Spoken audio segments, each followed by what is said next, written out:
And we're back, like we never left. Welcome to the Confessions of a Not So Dangerous Mind podcast. I'd like to thank you all for spending some of your hopefully happy hump day here with me in New York. Once again, we're going to skip past all that promotional jazz and get right to the guts of the episode. The newest entry in our continuing series, simply titled The Great Movies. Now, in the quite astonishing film career, whether as actor, producer, director, or in the immortal words of Chevy Chase, answers D, all three. But in the career of Clint Eastwood, even somebody as well known, as iconic as he, there are certain movies that are somewhat undersold or underreported. I don't want to say underrated, but just how great they are. And if somebody says, what is the best movie that Clint Eastwood was ever part of that you don't think gets quite enough acclaim for being as good as it is? And the answer that I'm going to give is the movie that I'm going to talk about today, a film that Clint did not direct, simply starred in it. I don't know if it was a Malpaso production. My sense is that it was, but I don't know that for a fact, Malpaso being Clint Eastwood's production company on the Warner Brothers lot. Malpaso, Spanish for bad step. And people told Clint he was making a mistake when he decided he wanted to be a director and wanted to take control of his career by forming his own production company. A little bit of a sense of humor, calling it Malpaso Productions, but Malpaso Productions is still a going concern in 2025, even if Juror Number 2 ends up being Clint's final film. But to repeat something that I have mentioned before, but for those new to the channel, in Clint Eastwood's entire career as filmmaker, as producer, he has brought every film in on time and under budget. There are filmmakers who almost never or never bring in one film, either on time or under budget. The fact that he never missed. He's a unicorn. He's Clint Eastwood Jr., the man from Malpaso. That's why they call him the man from Malpaso. But in 1979, with Clint in his late 40s, pushing 50, he was born in 1930, Clint Eastwood teamed up with his old buddy, his old running buddy, the director of O.G. Dirty Harry, the director of Clint in Coogan's Bluff, the director of Clint in The Beguiled, in Two Mules for Sister Sarah.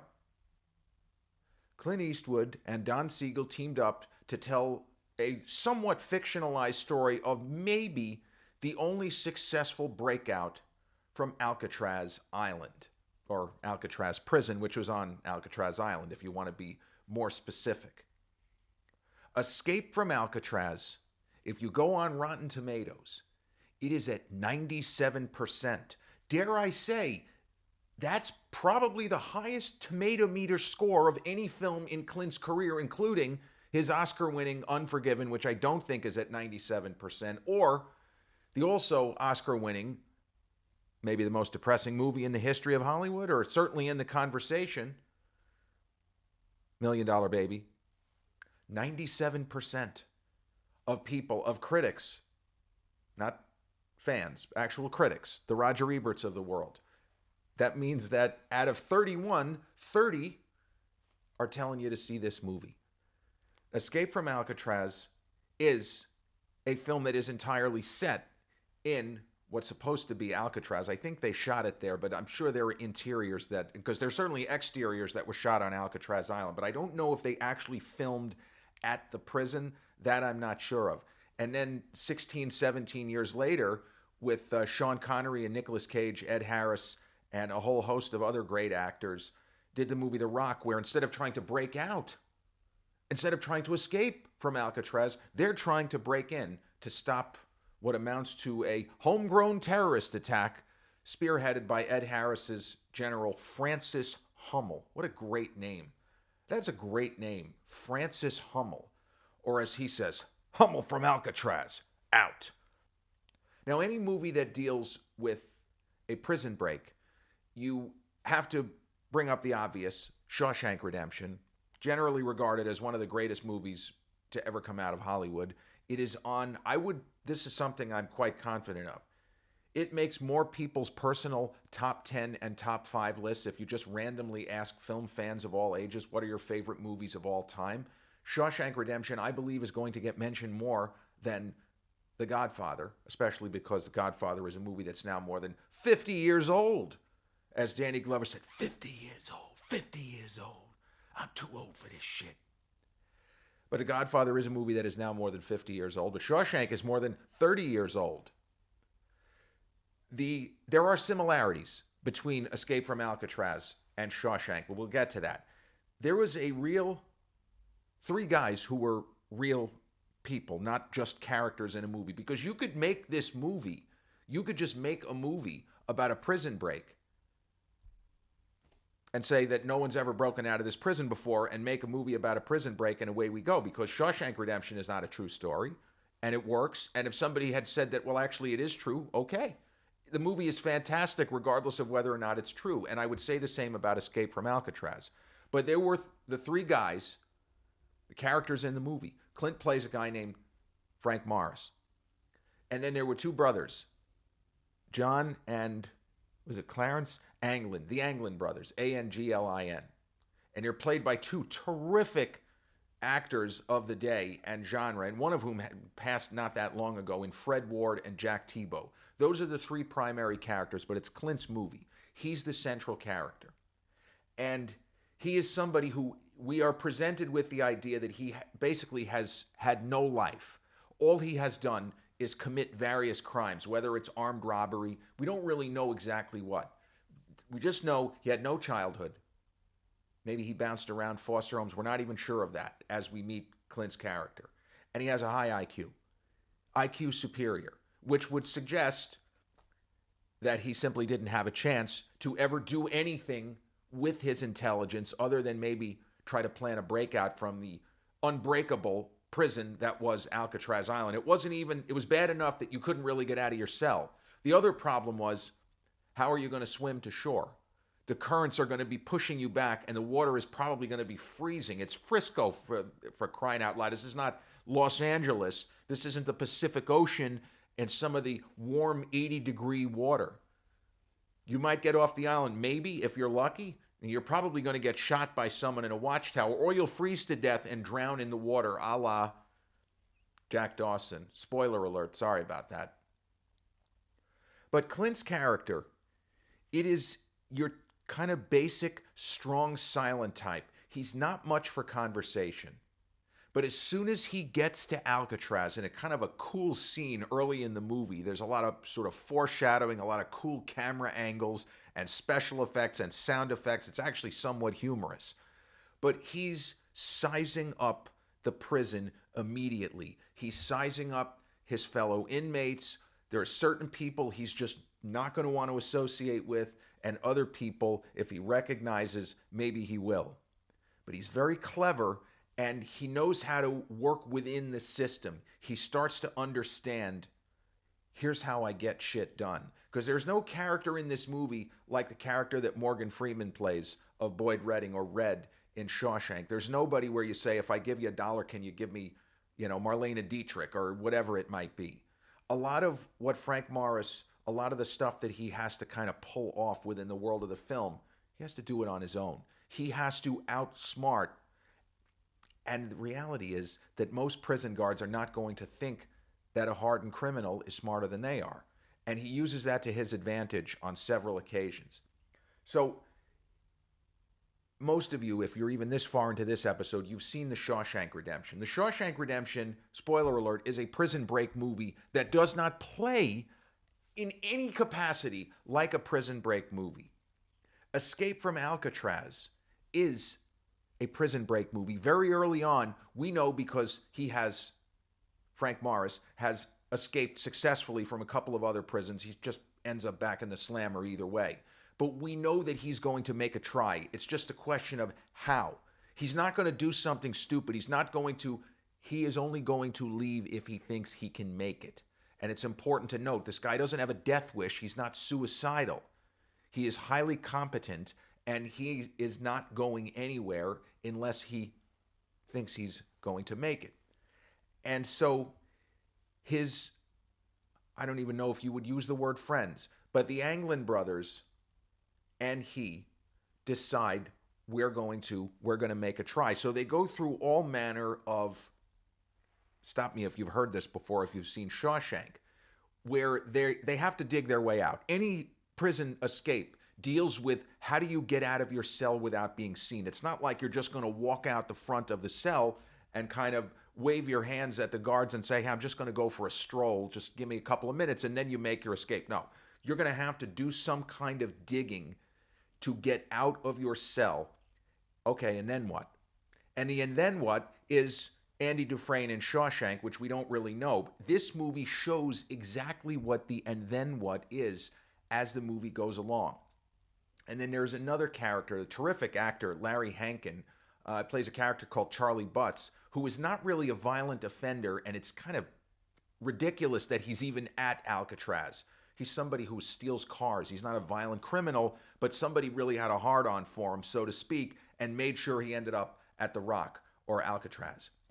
So we follow Frank Morris and the Anglin brothers as they slowly get the kind of components together to make this attempt at a breakout.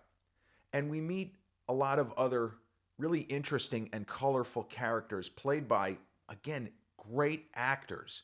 And Don Siegel was really good at casting his films, and Clint was also he just had good chemistry with almost everybody he was on screen with. And so, for example, there is a character in this film called Doc, who is a painter. And he would kind of be like the James Whitmore character, Brooks, in Shawshank. He's somebody that is older and does not appear to have a violent bone in his body, although we see Brooks almost, go after Haywood because he really doesn't want to leave. But the character of Doc in this film is a painter, and a quite good one. We don't find out in the world of Escape from Alcatraz what he actually did to get there. We don't know.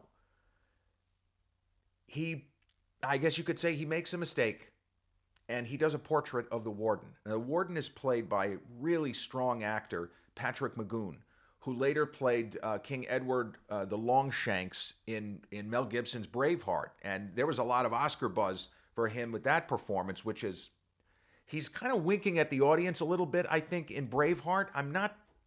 I feel like it was a very theatrical performance. The character is a little bit ridiculous, but it's a good performance. But here, he's not. He's not doing any of that. It is a very straightforward, this is a competent professional who appears to be, like he's not Warden Norton in Shawshank. This is not that guy. If this guy had been the warden at Shawshank, there would not have been an escape. None of it would have happened the way that it happened. Andy wouldn't have had the opportunity to do any of the shtick that he ends up pulling.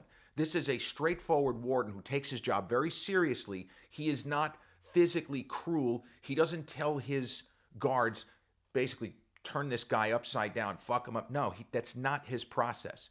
But at the same time, if he feels that a certain inmate is trying to one-up him or screw with him, he has other ways of coming down on them. And the character of Doc is played by a very interesting actor named Roberts Blossom. And Roberts Blossom, you probably don't know the name, but he later played the apparently scary neighbor in Home Alone. It's the same actor, about a decade or so later. And he's really good in Home Alone. In this film, he has the opportunity to really form what appears to be at least a two-dimensional character.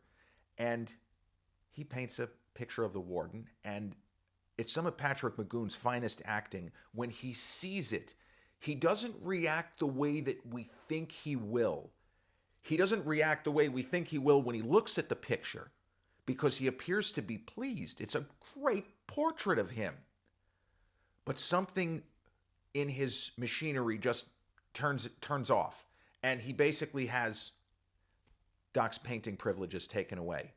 And when you're in prison and you have nothing to do, in his case, this is what he does. This is what Doc does to sustain himself. He needs this creative outlet, or he will probably just die. And it's really a kind of a heartbreaking sequence in the film, because it comes out of nowhere. There's nothing to indicate that the warden would even think to do that, and he does it. And if anything, it makes Clint's Frank Morris that much more resolute. We're getting the fuck out of here. Screw this BS. And there is a little bit of, there are moments, say, because Shawshank doesn't go in this direction, there are moments of incredible suspense and tension where we know that Frank Morris is not in his cell. And how is he going to make it seem as if he's in his cell when he isn't?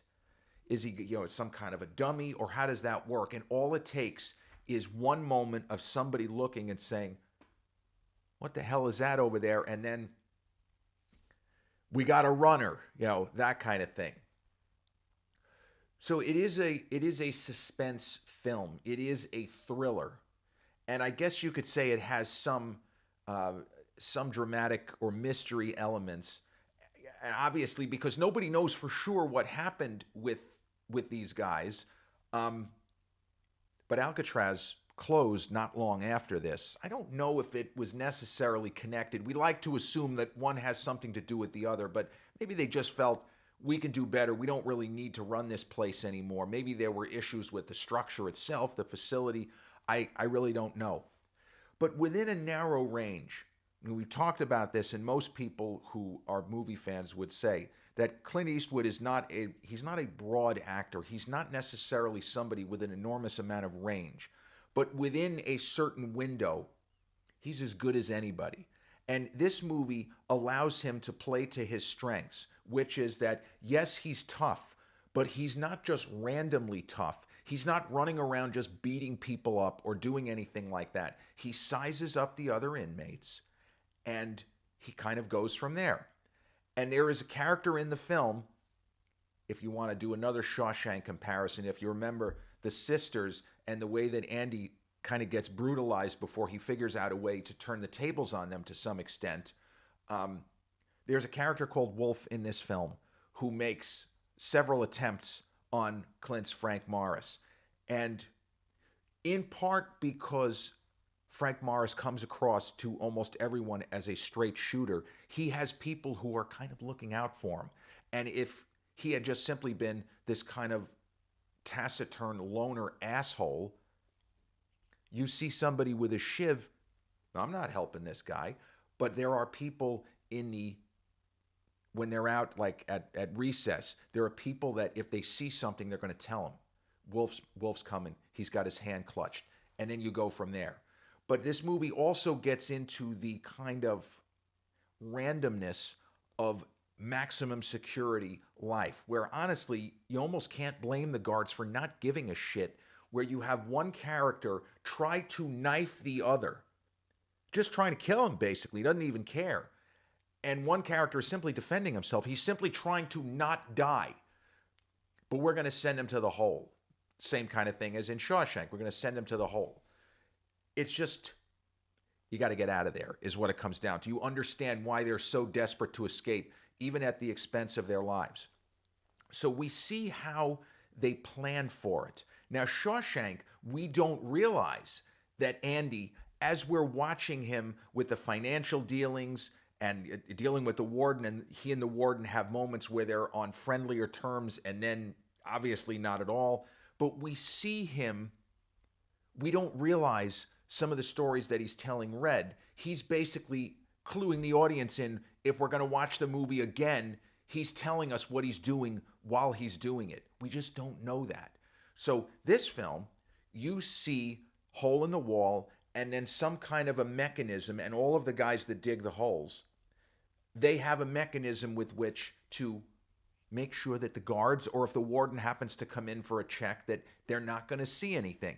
And there's no trickery with the Bible, or this isn't really that kind of movie. And it's also not a story of redemption. It's not a story of an innocent man rising. This is a story of three guilty guys who basically give the double middle-fingered salute to Alcatraz and say, well, we're going to take our chances. We're going to try to get the fuck out of here. Now, before I forget, this movie is streaming on MGM Plus. If you get MGM Plus, you don't have to pay any extra. It's available on Amazon Prime for a couple of bucks. This is another one of those movies that I don't know anyone who has seen it that does not like it. And there are some people, if you just ask film fans, what are your 5 Clint Eastwood movies? It's not going to make that many people's lists, certainly top 10. But if you're asked the question, a movie that Clint made that you really like where he just is an actor and did not direct the film, then you have a chance. Then it might get in there. Because if I'm asked that question, you got to go back to, like spaghetti western territory and In the Line of Fire. My favorite film with Clint, starting in the 70s, where he is not director and simply shows up and acts, In the Line of Fire. But Escape from Alcatraz is a movie that, despite the fact that the main character is a career criminal, because of some of the things that the warden does, we want the warden to get a comeuppance. And the film does not make any proclamations about are we sure that they made it or not. But in the world of the film, I think that we are supposed to believe they probably got away. But we don't know what they probably got away means. And generally speaking, hardened criminals are not going to just disappear forever. This is one of the reasons why so many people don't believe that D.B. Cooper actually parachuted out of that plane, I think was it near Denver Airport, but took all that money and parachuted out of that plane and then just disappeared and presumably lived for another couple of decades before he passed. Nobody knows what happened to D.B. Cooper. Nobody knows what happened to Frank Morris and John and Clarence Anglin. Your guess is as good as mine. And the fact that the movie here does not spoon feed you, it does not tell you for sure what happened because they don't know what happened. And I like the fact that if you want to call it an open ending, I mean, life, how much of life are open endings, right? This is not and was never going to be the kind of Shawshank closing of a book where you have a guy who was an innocent man, and we don't know that, but we're pretty sure that the main character in a movie that appears to be kind of a heartwarming or building towards some sort of a reconciliation or a redemption of the title, he probably didn't just murder his wife. That would have been a hell of a twist. Oh, by the way, I did it.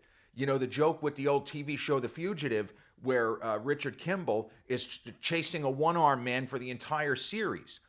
The star, David Jansen, who, by the way, was Clint Eastwood's best friend for probably a decade, he wanted the last shot of the show to be Kimball just walking along on a beach, a free man, and then he pulls off an artificial arm. Man, that would have been so fucked up. It shows David Jansen was a little bit twisted that we would have even thought of that. But Escape from Alcatraz, to me, does rise to the level of great film. Whether or not you've seen Shawshank, and there's no way that you won't compare a lot of the stuff that I said, the parallels, because if you just describe the stories are very similar. Both stories deal with a prison break. Both stories deal with an oppressive system where the prisoners are always under the gun, in many cases, literally under the gun. In the case of Escape from Alcatraz, it's not a matter of some people just have too much and they need to be free, or that it was a travesty that somebody like Andy Dufresne was locked up in the first place. Well, as far as we know, Morris and the Anglin brothers, they're recidivist offenders. They're hardened criminals. They just decided they weren't going to stay where they were, and let's get the fuck out of here. Let's go. And without kind of giving away all of the mechanics of how they stage it, it's not quite as, let's just say, disgusting as what Andy Dufresne goes through in Shawshank, but some of the wizardry that they come up with, some of the ideas they had to kind of camouflage the escape and to figure out what are we going to do? Are we just going to swim? Is there any way to build a makeshift life raft? All of these things are in the movie, and we watch it unfold, and then it's just a question of, are they going to make it? In my opinion, I don't think that they made it in real life, but in the world of the film, yeah, I think that they reached dry land, and let's just see. But that's just the way the movie is, and the real life story of Frank Morris and the Anglin brothers. I mean, there is information. They think they figured out, Morris probably escaped, but nobody knows. Nobody knows. They haven't found a corpse or a skeleton of him 30 years later buried somewhere. That would be really messed up. But you understand why Clint was interested. This is the kind of character he was playing a lot of. Now, he had recently done the Every Which Way But Loose, which was just a silly comedy. And the movie he did before that was The Gauntlet, which is a cop thriller, but it's a very weird cop thriller. There's some talk that they might remake it. It's an unusual cop thriller. And before that was Josie Wales. And before that was The Eiger Sanction. So Clint was doing different kinds of projects. This is something that's very important when you think of his career. He did not want to just make one kind of movie. He was always looking to stretch and to really test himself and see what he could really achieve. And that's how you get films as varied as, for example, Thunderbolt and Lightfoot, The Eiger Sanction, Outlaw Josie Wales, The Gauntlet, Every Which Way But Loose, and Escape from Alcatraz in basically a 5-year stretch. And some of those movies he directed and others he just kind of appeared in, as he did in this one. And there's something to be said for it. There's something to be said for always testing your own limits. And what can you do? What are you capable of? Because there were certain roles that Clint turned down because he just didn't think audiences would follow him there. And I respect that too. But Escape from Alcatraz is a great film, 97% on Rotten Tomatoes, and it is the newest entry in our continuing series of the great movies. Escape from Alcatraz from 1979, directed by Don Siegel and starring Clint Eastwood, Fred Ward, Jack Tebow, and a really strong Patrick Magoon as the warden. This has been episode 439 of the Confessions of a Not So Dangerous Mind podcast. I'd like to thank you all for spending some of your happy hump day here with me in New York. If you check out this episode on the YouTube channel, haven't done so already, please click like, subscribe, comment, share, turn on those notifications. Or if you catch this episode on the audio platforms such as Podbean, Spotify, iTunes, or the others in which we're hosted, same general rule applies. Click like, subscribe, share, and turn on those notifications. I'll be back with a new episode real soon. Until then, peace.